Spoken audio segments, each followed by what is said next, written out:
Today I'll be reviewing the latest addition to the HitBox family, the CrossUp. I'll be talking about all the pros and cons and my personal opinions on who this controller is for. If you like what I have to say in this review, be sure to like this video, subscribe for more videos like it. Now let's get started. The CrossUp is an arcade stick with native support for the PlayStation 4, Nintendo Switch, and PC. It features a standard 8-button VLux layout with an additional top row of 3 buttons and another button below the light kick button. As intimidating as this layout may look, all these buttons have been spaced so that way they can be easily reached by your right hand. The CrossUp's extra buttons map to additional directions by default. This grants you access to the left joystick and D-pad directions, as if you were playing on a standard controller. I found this to be useful for certain games where inputs on the joystick and the D-pad are read separately, which can lead to a ton of unique input shortcuts. For those concerned about the SOCD, the CrossUp features a variety of SOCD and input resolution options that have been officially approved by the team at the Evolution Championship Series, also known as EVO. So everything that you are about to see right now is legal.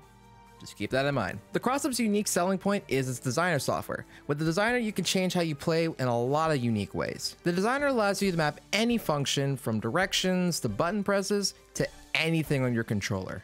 One of my favorite things to do is to remove the up direction on my joystick and have the remaining up button next to my right thumb, like on a hitbox. This allows me to get much cleaner execution on my DPs and core circle motions without accidentally jumping on the joystick.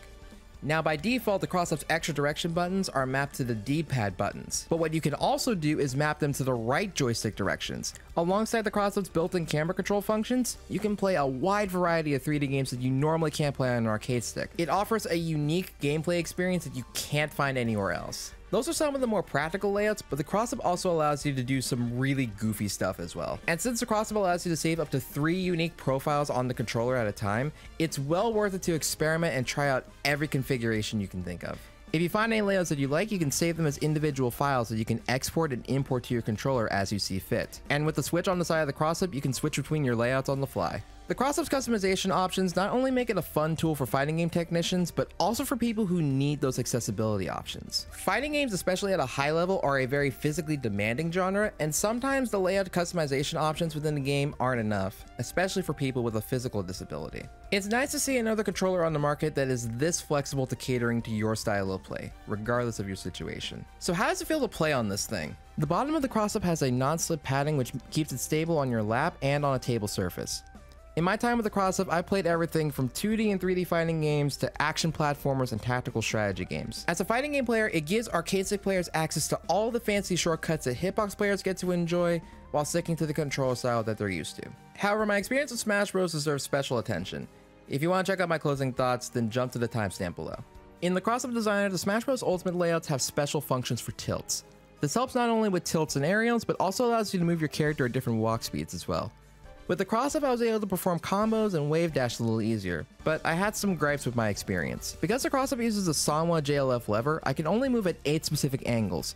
Now for a standard fighting game, this is perfectly fine, but for platform fighters like Smash, you need a wider variety of angles for things like recovering onto the stage and varying your distance of your wave dashes. You just can't get that with a digital joystick. If you'd like to have an analog joystick, there is a port on the side of the CrossUp that allows you to plug in a Wii nunchuck. It felt a little awkward, but the option is there for you. Another thing that stood out to me was executing fast falls. I found the travel distance of the Sanwa JLF to be suboptimal for tapping down to fast fall in practical play. As an essential skill for learning Smash, this isn't something to take lightly if you plan to use this controller in a tournament setting. If you're interested in using a controller with arcade buttons for Smash, I would highly encourage you to check out HitBox's Smashbox or to check out a similar controller like the Frame 1. Using buttons for movement is just faster, and it's what I would recommend to people planning to compete in Super Smash Bros. Or any other platform fighter. The HitBox team has a history of being innovators in the arcade stick space, and the CrossUp is an excellent addition to their family of controllers. If you're an arcade stick player who's hesitant about switching to a HitBox, or if you're just looking to mess around with all the possibilities that the designer software has, then I would highly encourage that you check out the CrossUp. Let me know what you guys think of the CrossUp in the comments below, and also make sure to subscribe for more videos about arcade sticks and fighting game culture. This review was a long time in the making, so also let me know in the comments below if there's another product that you want me to review. I also want to give a special thanks to all of my subscribers on YouTube. You guys make this all worth it. Thank you all for watching. I've been ShaolinPretzels, and as always, stay salty.